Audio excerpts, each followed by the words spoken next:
What's up, everybody? Welcome back to another highly combustible reaction. We are jumping into the next one from Dutch Life Diaries. If you're not following these two already, you should be. Absolutely hilarious, the last video that we saw of them. Let's jump in, check it out together. This one looks quite interesting based on the thumbnail. We broke the rules. Uh, Unwritten rules of the Dutch that caught us off guard. Culture shock talk. Let's hear what they got to say. There might be some things that we've already heard that we know about the Netherlands, but it's always cool to hear someone else's experiences. You can start it. No, you go ahead. No, you go ahead. You know how you want to begin, so. No, I don't.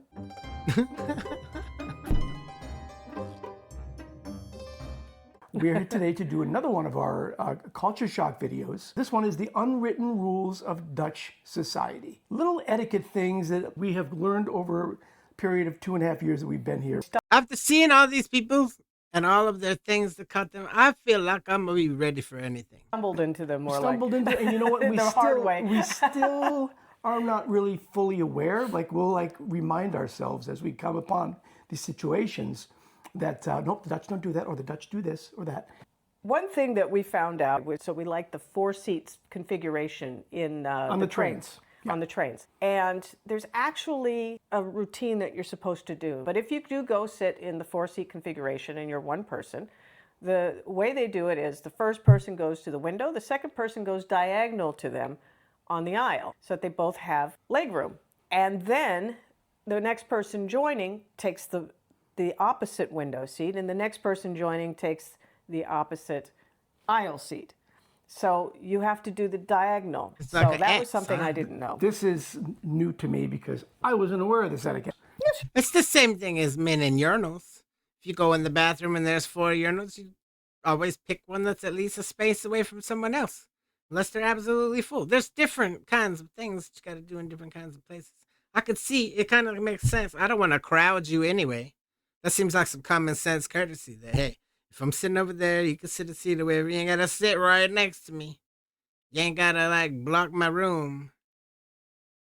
Sure. Sitting, maybe unconsciously. I don't know. I just never thought of it that way. So You want room for your legs, you want room for your bag that you're carrying, and then you make room for the next person that joins, rather than having to make room for someone when there's 2 available empty seats. Yeah, that makes sense. You know, kind of like when you're on the escalator, you keep to the right, so people who need to walk up can walk on, or walk down can walk on the left. which is a separate etiquette thing. That's a separate etiquette thing, but you know, same public transit sort of scenario. Expats out there, people who are. I noticed the escalator thing, even in Thailand. People actually stood to one side so that other people could walk. I, I, I don't think I've ever been up an escalator that I wanted to walk up without in America, not without asking somebody if they could move. And even then, I think here it would be a little weird. I've not seen that rotation, at least here in California where I'm at. Everyone's just kind of doing their own damn thing. But it seems like common courtesy. Not going to be living here for very long. Don't call the Gementa to complain about church bells. Don't do it. It's a thing. Yeah, it's really a thing. is, yeah. There's been people complaining What? about the church bells going off. Every time you move to a place, it has its own sound. You're not going to tell the birds to shut up because they're waking you up. You also shouldn't tell people about the bells. Now, we have a personal. You also shouldn't move next to the bells if the bells are going to annoy you. No? Nobody? experience with this. Yeah. When we first moved to the Netherlands, we lived in Schiedam. We lived fairly close to the basilica there, which had a bell every hour. At first, it did wake us up a little bit in our REM sleep during the night, but eventually we got used to it and we didn't hear it anymore. Like I the actually train by my dogged that house. for a friend who lived right next to the basilica and never woke up in the night anymore. It's just like I grew up next to a circus, Yeah. and there would be a calliope all summer long. That We never would heard drive it. me crazy. We never heard it because Yeah. we got used to it. It drove our relatives crazy when they visited us. But, you know, you get used to the bells, but they're part of the character of the town, part of the Exactly. history. Yeah. Those bells were ringing long before you were born. They'll be ringing long after you're gone. Yeah. So, you know, just enjoy the history and the atmosphere of the Netherlands. Yeah. I can't imagine being so petty that I would move to another country and complain about the bells or something along those lines. Something so ingrained into the society there? Like, you're just gonna move there and think that you're gonna change it somehow? Hey, I need you to keep those bells. That doesn't even make sense. Who the hell do you think you are? I think we appreciate the history a lot, so I don't mind the bells at all. I love the bells personally. No. Every time they ring, like if you're having a coffee out on the sidewalk, people watching, it's like, I'm in Europe. yeah. Yeah. HxCReact. The next thing we're going to mention, and this is actually kind of important. I didn't realize the importance of this because it forms an impression. You don't show up early to someone's house if you're planning a visit, and you don't show up late either. There's sort of like a 10-minute window between you showing up early and late. So if you show up too early, it's frowned upon. You show up too late, it's frowned upon. That's because we know you Dutchies are, on the majority of you, are a very scheduled bunch. You might interrupt something that they got going on with somebody else. Maybe they're really down to the line. It makes sense to me now. It didn't make sense to me before I knew all these Dutch people, but now I see the way they live their life, and it's like, hey, they know exactly what they're gonna do. A lot of them know exactly, like, can you imagine if you had been able to plan your life instead of just going with the flow and people showing up at the door and interrupting other things? I don't know. When you set it all out, it gives you the power. Over here, I'm like, hey, 15 minutes early to every single anything, every single appointment. That's a habit I'm gonna have to break, I guess, when I visit. Like, we're gonna have to be on time, but not too late either. Considered rude. So yeah, we've always been pretty good about showing up on time to people's places if we've been invited to a party or dinner or whatever.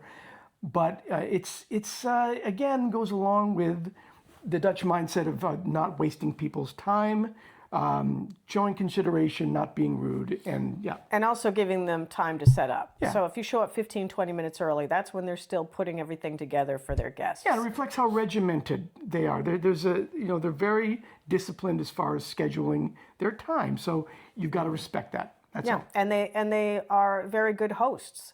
So if you show up early, they're going to feel the need to host you when they're still trying to finish up the dinner that they're planning to put out. So it's or they're still vacuuming the house or something like that. So don't show up too early. Don't show up too late. Except for everything else, show up on time, or maybe a little bit early. And I had personal experience of this. When we would show up, we would misjudge the train time arriving at a friend's place for dinner. And so we'd kind of look at the time and, we're 20 minutes early. And you'd kind of walk around a little bit, and then time it so that you show up at their door. And sure enough, other people would be showing up at exactly the same. So people know, they're aware of this tendency of some people to show up early or late. And so it'd be very common to see everybody kind of showing up at exactly the same time outside somebody's door for a dinner or a party or something. Yeah, but if you're going to meet a friend at a restaurant, if you're going to work, if you're going to the doctor's office, show up 5-10 minutes early, but definitely be there on time. The Dutch are very punctual. Very punctual, yeah, absolutely. Yeah. Another thing to be aware of is the 6 p.m. rule. And this is a real thing. It's basically between 6 and 7:30 is designated dinner time in the Netherlands. Okay, so you do not show up, don't call, don't assume that you can just communicate with someone during that period of time. It really is. That's like a regimented dinner time, 6 to 7:30. Don't even text, because their phone might go off during dinner and they might feel, the impulse to look at it. We've broken this because we didn't know. Yeah. Our time that we eat is all over the map. Mine too. Wow, sometimes dinner's at 4, sometimes dinner's at 9. In my mind, and anywhere in between there. That's dinner's whenever I feel like eating. How the hell do you guarantee that you're gonna be ready to eat by those exact times? I mean, maybe I guess you got all your meals scheduled. You know when you're gonna get hungry, but for everybody to be around those times is when you eat dinner.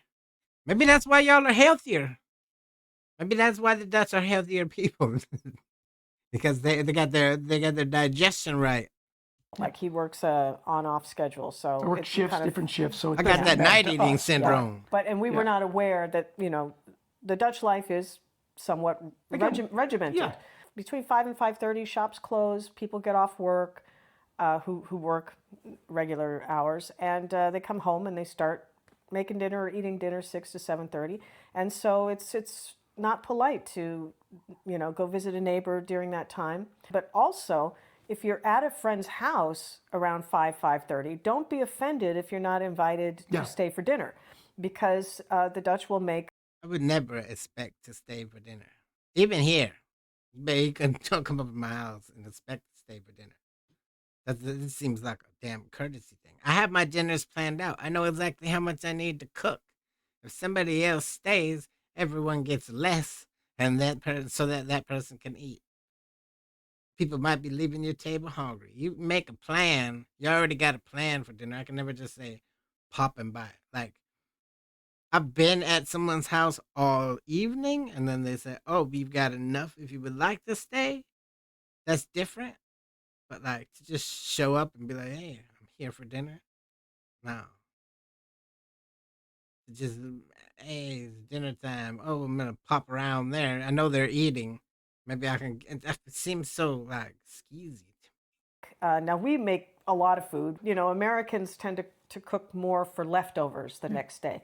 The Dutch will cook fresh food in the amounts that they need, the number of people that they're serving. Exactly. So don't be insulted if you're at someone's house hanging out at 5:30 and they say, "Okay, I got to get dinner ready," and they don't invite you to stay because they don't have enough food or they haven't cooked enough for another person. Again, it goes along with the directness, but people over here know that. So if they say, well, we're going to get ready for dinner now. Oh, time to go. So you get up and leave. That's like saying, is it that time already? That means it's time to get the hell out of there.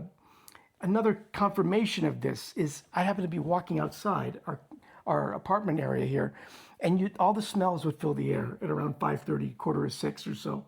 So you start, yes, they're having dinner at 6 o'clock. It's an overpowering aroma of all these different dinners being prepared at the same time. It's kind of nice. It reminds me of my childhood. You hear everyone in their kitchens, and but the other part of it is if you get an invite to someone's house at 8, clarify if it's for dinner, for drinks, just to hang out, because you might get an invite for 8, and in the U.S. you would assume that's for dinner.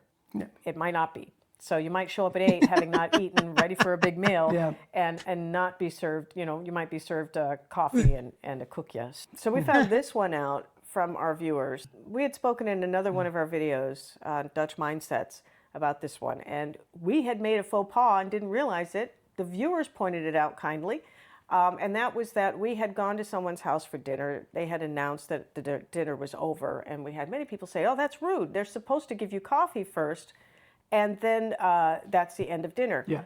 Well, they did give us coffee, and we didn't know that was the thing. Yeah. In the U.S., you kind of have coffee to settle your stomach, and then you go on into another room and have a real conversation. I don't know that I've ever had coffee after dinner in my life. For a lot of people, that would just mean that you ain't sleeping tonight. I don't know. The coffee after dinner thing's weird. Dessert after dinner, you count me in. And that goes on. Coffee isn't the signal. Yeah, it's a signal. It's kind of like the night is winding down. Get ready to leave.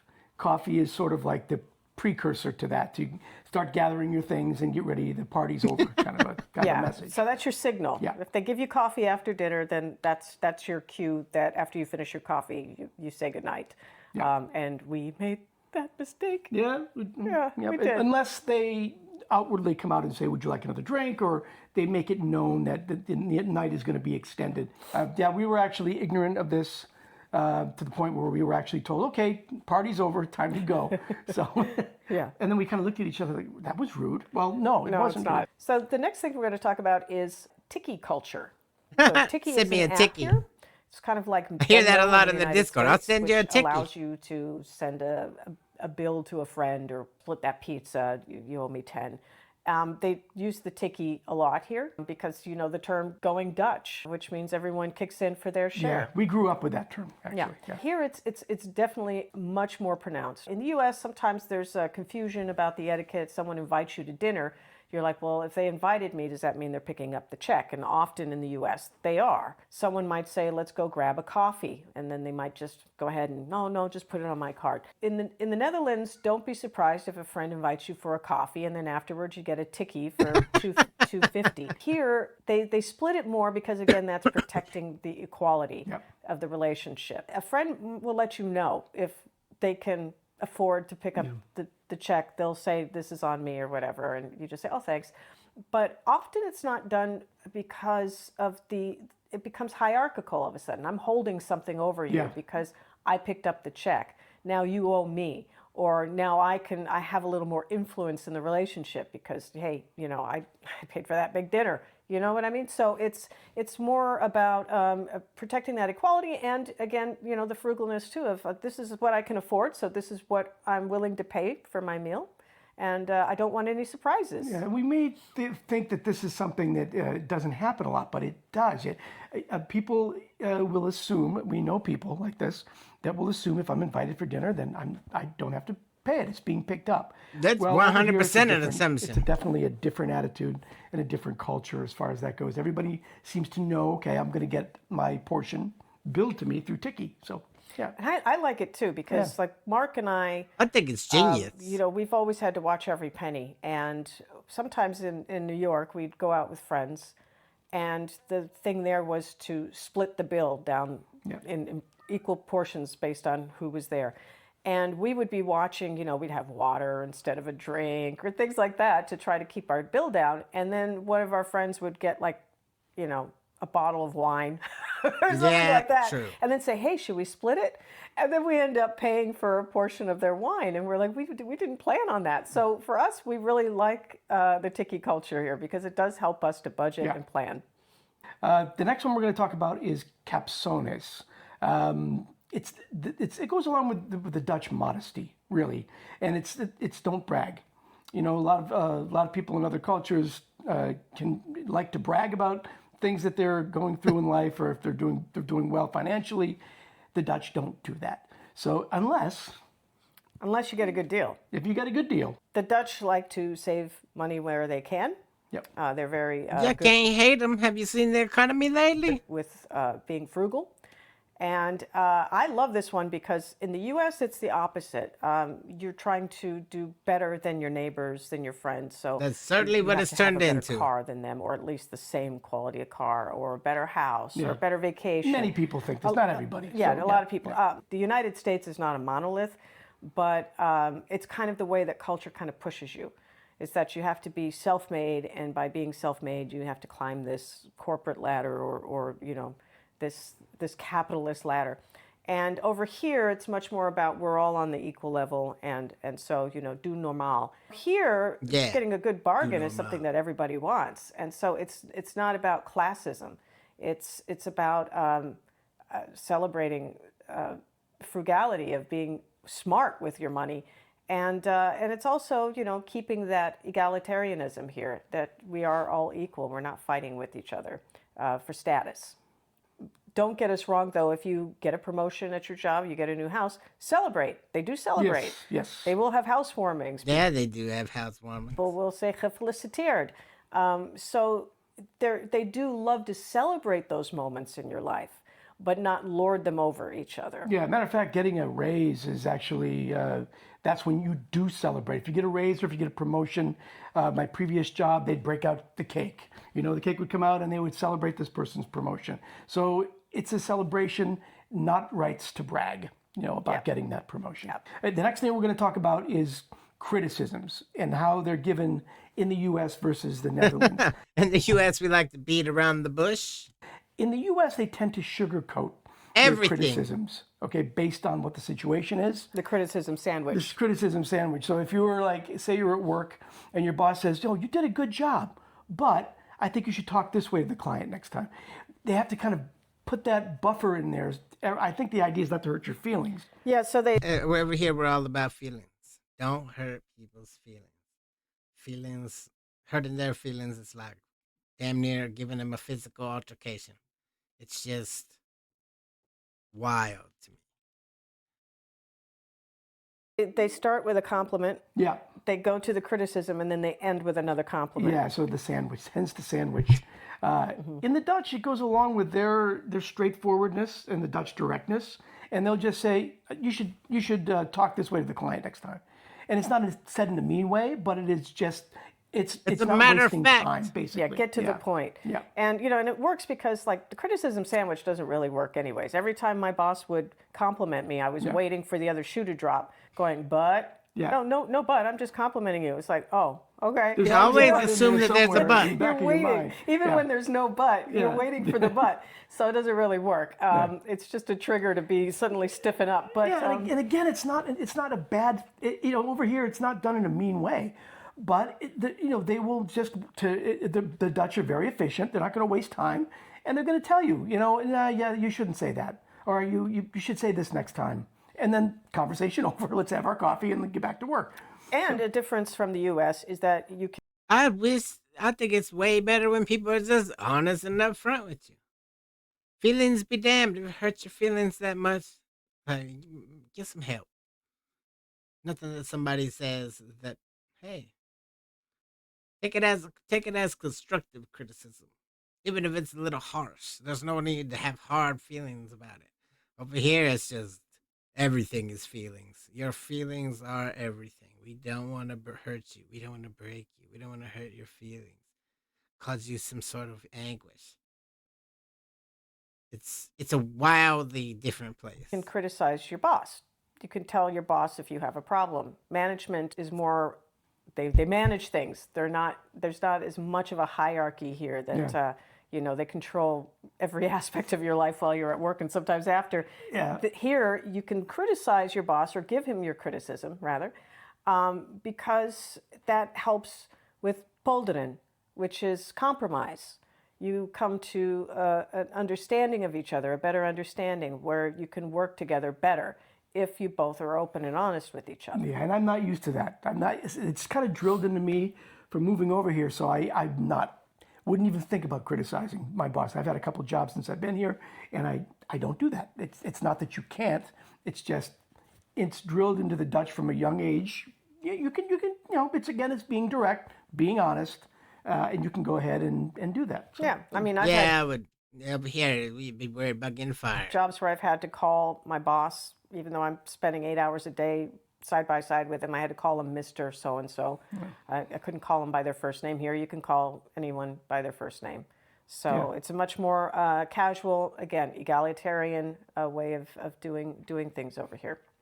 And it's also reflected in the way, it's a less, when you go to an office environment, people are dressed much more casually too. It sort of reflects that attitude. Yeah, because it's not about, it's if you're doing your job, I don't care if you're in jeans. I mean, some jobs have dress requirements. But yeah, so things here are a little more relaxed and on the hierarchy, and that's so that you can actually get to the point and get the work done and get it done with a sense of not just efficiency, but of everyone's pulling their weight. So another thing is the art of klagen. Klagen is to complain. To complain. And it's different than the It is U.S. an art. In the U.S., if someone complains, it's usually when they're on. They're ready to explode. Yeah, yes. they've been suppressing everything, and this is the breaking point. Yeah. Over here, it's the release valve. So you complain more to make sure you never get to that point. Yeah. It's a technique that allows you to release the energy so that you don't have to de-escalate. Whereas in the U.S., usually if someone complains, it's a de-escalation point, and then they got to work to bring it down. Yeah. Here, they do complain. They like to complain because not only is it, like I said, that release valve, but it's a social bonding. It's like you can bond over the same things, you right? can all complain together about the same things. We do a lot of complaining in the Discord about the weather, about everything. Oh my God, the NS trains or the government or anything like that, you can find common ground with a stranger, with a neighbor, with a coworker. Something very specific you're complaining about. Right? Yeah, something that's relatable. And so that's a social bonding, but it also creates social change. If, like we said about the criticisms with the boss, if you criticize something, if you go to the gemeente about something, if enough people complain, then it gives them an eye on a problem that needs solving, so you can make change. But also in that regard, you don't go to the gementa before you address the person that you're complaining about or the issue. If there is a way for you to address the issue yourself directly, they prefer that. And we were surprised by that because, like landlords here, if you have a problem with a neighbor in the US, you would call your landlord or HOA or whatever, and you would complain about the person. So you go to a safe mediator. But over here, they'll say to you, did you talk to your neighbor first? Yeah, talk directly to the person. Things would be much more easy if people would just talk it out, communicate with one another. Humanity is so separated right now. We don't even want to talk. We would just rather bicker through online, through other mediums, through other sources, take it to a higher power. It's crazy to me. So crazy that people don't just talk. I think that would be the weirdest thing about going to the Netherlands.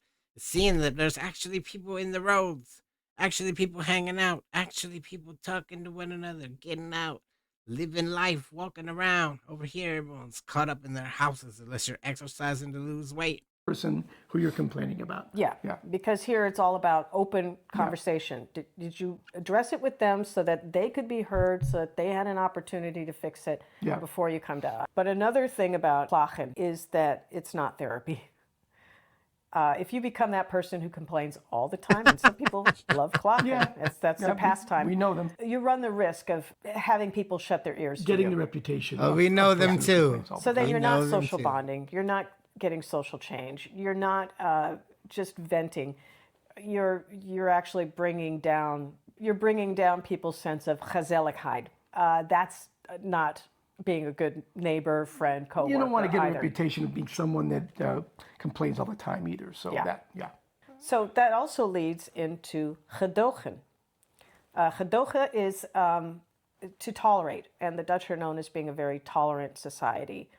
But it has its limits, and that is if you are affecting someone's ability to do normal, or if you're not being normal on level with everyone else, or if you're affecting their gezelligheid, then that is not tolerated.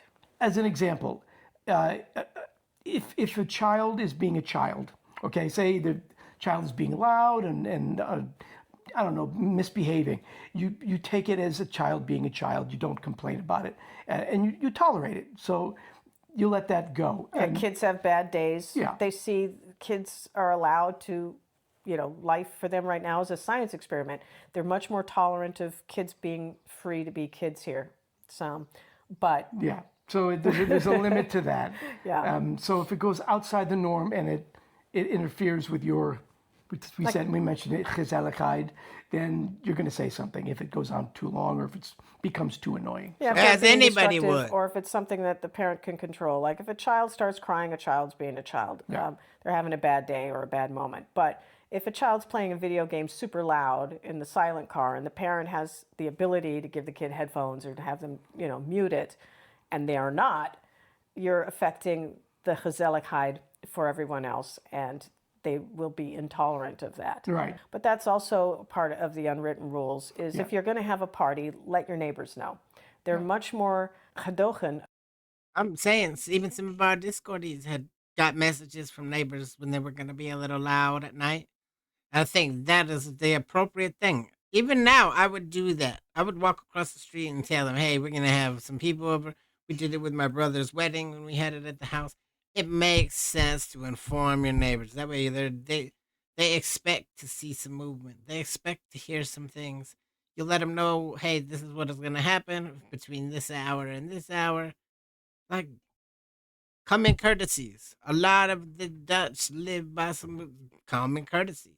They might be a little direct with some of their common courtesies, but hey, it just seems so smart. Considering none of us even talk to you. I know one of my neighbors' names. That's it. Nobody else talks to anybody. Nobody else gets out and meets anybody.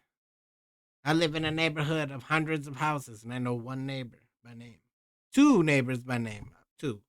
The one's right next to me and right across from me. About your party, if you warn them in advance, they'll say, okay, this is the birthday party they told us about. But even then, Telling them does not mean playing the music until Right. 2 a.m. So the Dutch really respect equality, tolerance, but this is a densely populated country, so we all have to watch out for each other, take care of each other here, and make sure that we do normal, which doesn't mean losing your individuality. Yeah. It just means making sure that you're not squashing someone else's comfort in life as well. So these unwritten rules all really seem to go down to we behave as a member of that community in a way that is showing respect to everybody. This is what we just wanted to point out that we've learned. It's taken time for us to kind of learn these, and people would teach us really over a period of time. The easy way and the hard way. Yeah. Yeah. So if you like these culture shock talk videos, we try to do one once a month. We do have a playlist on the channel of some of the others we've covered, like Dutch mindsets that we appreciate, some habits that we've changed living here.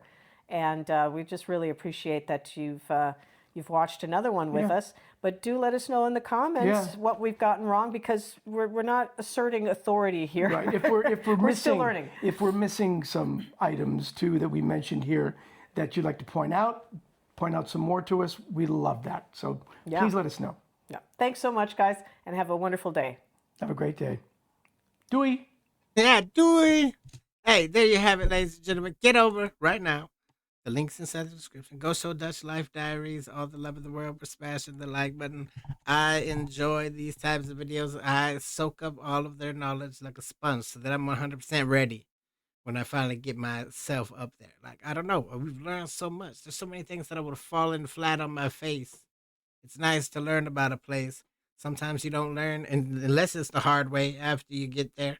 But I appreciate the knowledge, and they're humorous. They're wholesome. I don't know. They're humble.